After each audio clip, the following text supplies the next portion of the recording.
Hi అండి. అందరికీ నమస్కారం. Welcome to my channel. ఈ వీడియోలో ఉద్యోగులకి గుడ్ న్యూస్ అండి. అధిక పెన్షన్‌పై ఈపీఎఫ్ఓ కీలక ప్రకటన. పూర్తి సమాచారాన్ని వీడియోలో తెలుసుకుందాం. వీడియోని ఎక్కడ గాని స్కిప్ చేయకుండా ఎండ్ వరకు చూడండి. అప్పుడే ఇన్ఫర్మేషన్ పూర్తిగా అర్థమవుతుంది. వీడియో చూస్తున్న ప్రతి ఒక్కరు వీడియోకి లైక్ చేయండి ఫ్రెండ్స్. ఈ వీడియోని తోటి మిత్రులతో అయితే షేర్ చేయండి. కొత్తగా మన ఛానల్ చూస్తున్నవారు ఇంకా సబ్స్క్రైబ్ చేసుకున్నట్లయితే వెంటనే మన ఛానల్ అయితే సబ్స్క్రైబ్ చేసుకోండి. సో, దీని ద్వారా నేను చేసే లేటెస్ట్ వీడియోస్ అన్నీ మీ వరకు రీచ్ అవుతాయి. ఇక ఆలస్యం చేయకుండా వివరాల్లోకి అయితే వెళ్ళిపోదాము. ఎన్నో ఏళ్లుగా ప్రభుత్వానికి సేవలను అందించిన ఉద్యోగులు రిటైర్మెంట్ తర్వాత వచ్చే పెన్షన్ ఇప్పుడు ఒక పెద్ద సమస్యగా మారింది. ఇప్పటి వరకు పెన్షన్లు చాలా తక్కువగా ఉంటున్నాయి. ప్రత్యేకంగా పెరిగిన ధరలు, ద్రవ్యోల్బణం పెరిగిన నేపథ్యంలో పెన్షనర్లు అల్లాడిపోతున్నారు. ఇది చాలా అన్యాయమైన విషయం.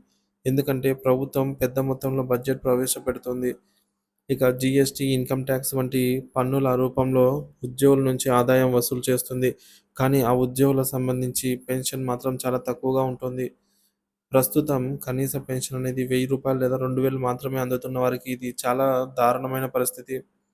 ఈ సమస్యకు సంబంధించిన విభాగాల్లో పీఎస్ ఉద్యోగులు కనీస పెన్షన్ 10,000కు పెంచాలని డిమాండ్ చేస్తున్నారు.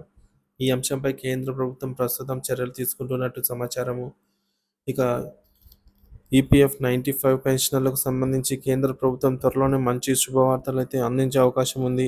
ఇప్పటికే 22,000 మంది పెన్షనర్లకు పెన్షన్ పెంపు సంబంధించి పీపీఓ జారీ చేసినట్టు సమాచారము.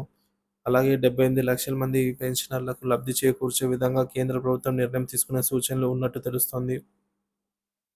ఈ విషయంలో కేంద్ర కార్మిక శాఖ మంత్రి శోభా కరాంద్లజే జనవరి జనవరి 28, 2025 నాటికి 16,65,621 కేసులు సమస్యలను పరిష్కరించేందుకు నిర్ణయం తీసుకున్నట్టు తెలిపారు.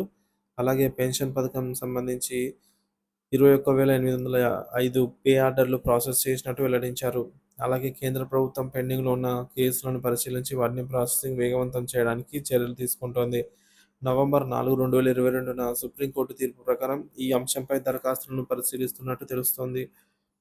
ఇక పీఎఫ్ ఓ సంస్థ దేశంలోని వ్యవస్థీకృత రంగం ఉద్యోగులకు సామాజిక భద్రత కల్పించేందుకు ఏర్పడిన సంస్థ.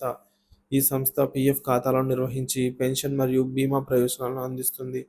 ఇప్పటికే 95 పీఎస్ పెన్షనర్లకు కనీస పెన్షన్ అనేది 7,500 పెంచాలని కేంద్ర ప్రభుత్వం పరిశీలిస్తోంది. అయితే ఈపీఎఫ్ 95 ఉద్యోగులకు కనీసం 10,000 కావాలని డిమాండ్ చేస్తూ ఉన్నారు. మరి ప్రస్తుతం ఈపీఎఫ్ ఉద్యోగ పెన్షనర్లకు సంబంధించి కేంద్ర ప్రభుత్వం కేంద్రీకృత పెన్షన్ చెల్లింపు వ్యవస్థను ప్రవేశపెట్టడానికి ప్రతిపాదనను ఆమోదించింది. దీనివల్ల పెన్షనర్లు 2020 నుంచి ఏ బ్యాంకు ద్వారా తమ పెన్షన్ పొందగలుగుతారు అనేది ఏ బ్యాంకు నుంచైనా పొందగలరు.